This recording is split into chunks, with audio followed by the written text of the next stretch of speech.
State of West Bengal is very important for railways, and railways are more important for state of West Bengal. Our railway minister Piyush Goyal is doing much for us, and that will transform the area. I have no doubt about it. Sir train का सफर कैसा रहा? सफर कैसा रहा sir? लोगों पश्चिमा My greetings to all of you. We have had a great festive season. बहुत ही संकट के हालात, कोविड ने इस बार हमारी फेस्टिविटीज के ऊपर काफ़ी अंकुश लगाया है। कलकत्ता उच्च न्यायालय ने बहुत अच्छा निर्देश देकर हालात को काफ़ी काबू में किया है। पूजा में कोई कमी नहीं आई है, फेस्टिविटी में कुछ कमी आई है।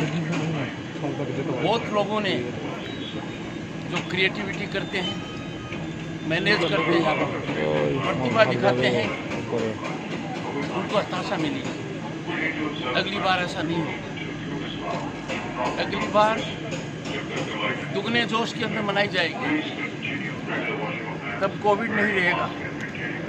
कोविड का संकट विश्व पर है, देश पर है, प्रांत पर है। आप सबसे यही गुजारिश करूँगा, बेपरवाह मत होइए। थोड़ी सी लापरवाही बहुत बड़ी परेशानी में डाल सकती है।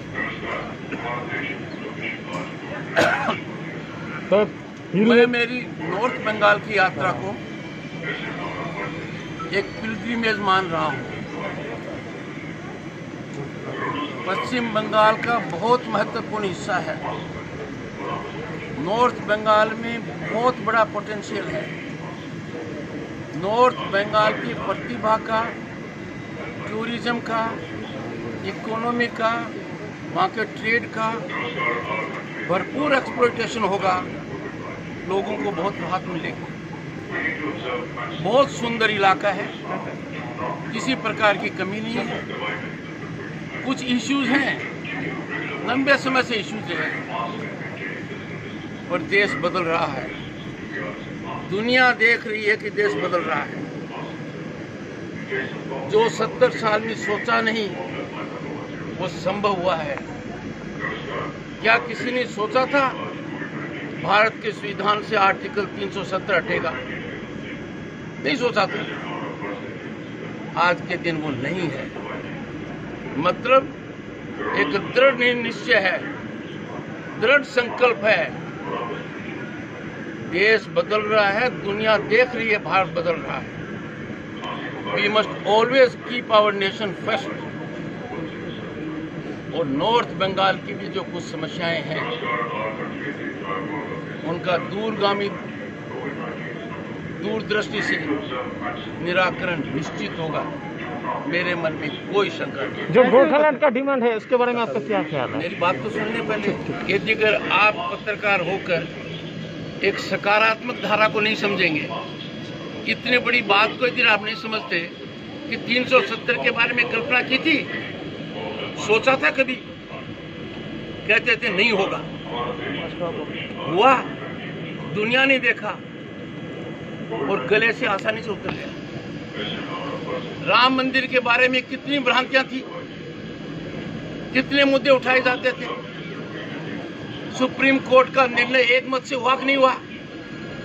5 न्यायाधीशों ने दिया, सबके गले उतरा।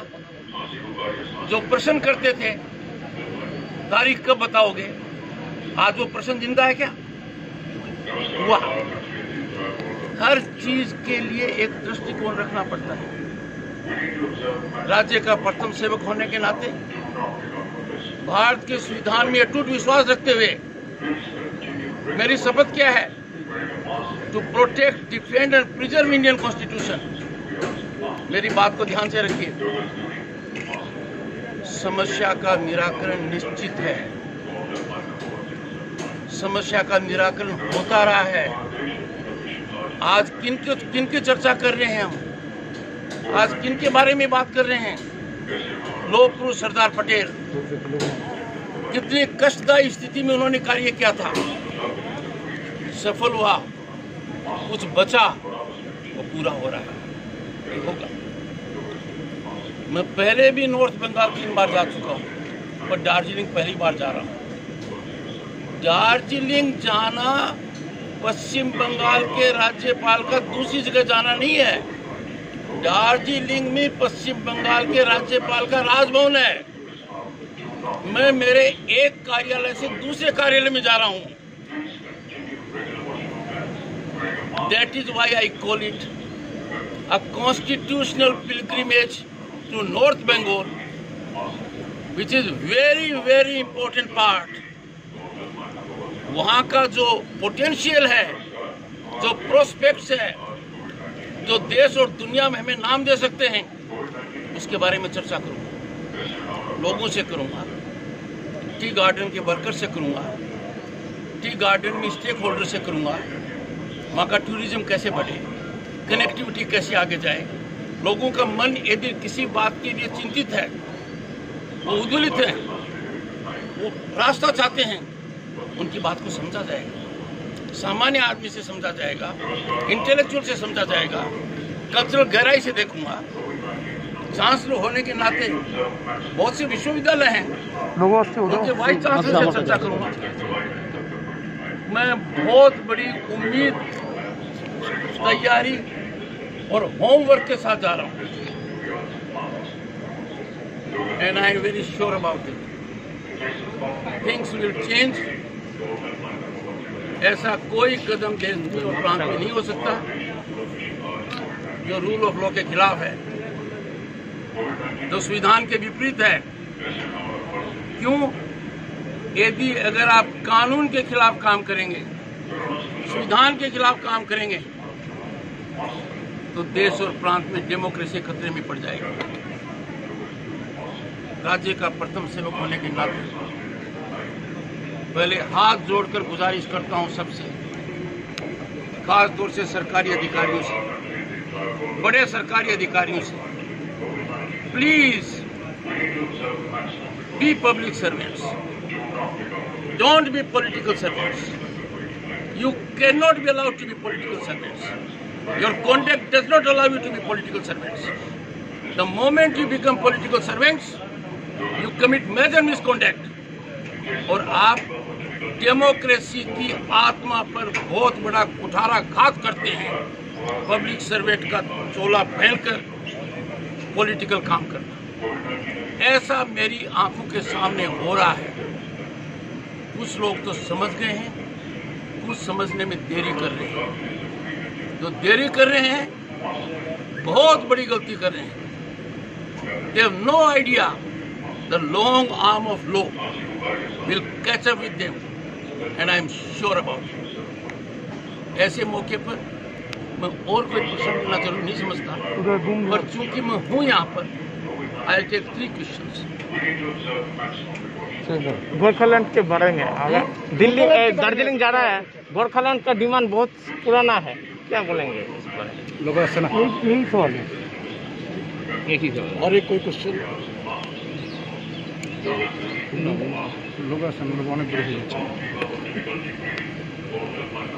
देश के अंदर 70 साल में मैंने कहा बहुत बड़ी बड़ी समस्याएं रही। लोगों ने सोचा नहीं था कि क्या उन समस्याओं का निराकरण होगा। एक समय था जब लोग नाउम्मीद हो गए थे, और मैंने आपको 2 ठोस उदाहरण दिए। आर्टिकल 370 का उदाहरण दिया। आपने देखा होगा 3 दिन में क्या हुआ है। जम्मू में, कश्मीर में, लद्दाख में आप और हम जमीन खरीद सकते हैं, खरीद सकते हैं कि नहीं? सोचा था कभी? 370 विलोपित हो गया राम मंदिर का हुआ। Indian constitution allows solution to every problem. एक ही माध्यम है, consensus, communication, understanding and deliberation. पर मेरे मन में कोई शंका नहीं है। पुलिस थाने में एफआईआर दर्ज हो सकती है, इनकम टैक्स असेसमेंट नहीं हो सकता है। कोई फर्क इसमें? और इनकम टैक्स वाला एफआईआर दर्ज नहीं कर सकता। मतलब हर किसी का कार्य क्षेत्र विभाजित है। जो समस्या है, जिसके डायमेंशंस हैं, जिसके कंटूर्स हैं, उसका समाधान कौन कर सकता है, ये सामान्य मानव को पता है। मुझे इनकम टैक्स असेसमेंट कराने के लिए पुलिस स्टेशन के पास नहीं जाऊंगा। मैं मामले को समझूंगा, दिल से समझूंगा, दिमाग से समझूंगा, भावना से समझूंगा, कल्चरल गहराई से समझूंगा और उसके बाद यथाशक्ति निर्णय और निर्णायक स्थिति की ओर आगे बढ़ने का एक रास्ता, मार्ग प्रशस्त होगा। मैं आपको बहुत बहुत शुभकामनाएं देता हूं। फिर कभी आऊंगा यहाँ, पत्रकार बंधुओं से ज्यादा चर्चा करूंगा। एक बात आप हमेशा ध्यान रखिए, आप अपने प्रथम सेवक से कुछ भी प्रश्न पूछ सकते हैं, पूछते रहते हैं, टिप्पणी करते रहते हैं। मैं उस दिन की तलाश में हूँ, बिना डर के, बिना भय के, बिना परेशानी मोल लिए हुए, बिना इसकी चिंता किए हुए कि दरवाजे पर कौन दस्तक देगा। क्या ये प्रश्न आप पूछ पाएंगे जिनसे आप पूछना चाहोगे? जिस दिन वो होगा, मुझे राजनीति के अंदर और डेमोक्रेसी में एक सुधारवादी बातें नजर आएंगी। जिस इलाके में मैं बैठा हूँ, मेरे लिए चिंता का कारण है। प्रांत में बड़े बड़े रिटायर्ड अधिकारियों को ले गया, पुरकाश्ता स्टेट सिक्योरिटी एडवाइजर, ये one other senior IPS officer retired, principal adviser internal security. क्या हो रहा है? कहाँ तंत्र है? अलकायदा पांव फंसा रही है, अरेस्ट हो रहे हैं। जो बाहर अरेस्ट हो रहे हैं उनके कारतंत्र यहाँ से मिले हुए हैं। बताइए, कोई सप्ताह गुजरता है जब इलीगल बम मेकिंग के यूज से किसी की मौत न हुई हो, किसी घटना में फ्रीली बम नहीं फैलाए जाते? निकलता है क्या? कोई सप्ताह निकलता है जब बर्बरता का तांडव नृत्य नहीं दिखाई देता हो, पॉलिटिकल किलिंग्स का? ये सब अपना होगा। मैं जनता को नाउम्मीद नहीं कर सकता कि we can't of fair polls, we shall of fair polls. Come what may we will of fair polls, we will of violence free polls. अब ऐसी स्थिति नहीं करने देंगे कि सरकारी वाहन, सरकारी दफ्तर, चाहे पुलिस स्टेशन हो, राजनीतिक काम के लिए उपयोग में नहीं ला जाएगा।